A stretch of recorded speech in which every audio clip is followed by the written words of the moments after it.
Alright, so I just want to do a quick video here on pruning this Fiddle Leaf Fig. I had a customer asking where to cut, and so just as a quick example here, when you're pruning basically any kind of tree, indoor, outdoor, you want to prune like above a leaf node. So basically, as you can see here, if you're taking the top off, you would go and you trim above it. So you would cut basically right here on it and take the top off there, and you can root the top.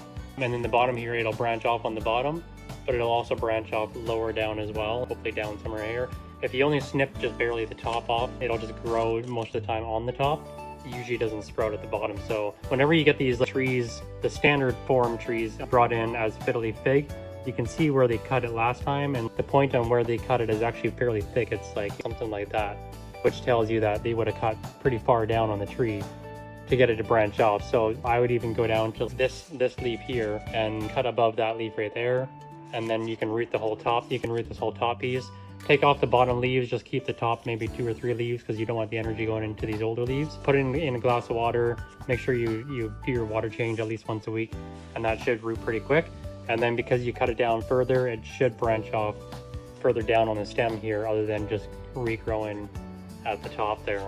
So hopefully that's a good example for you guys out there that's trying to figure out how to prune the Fiddle Leaf Figs. If not, reach out and ask questions if you have any questions.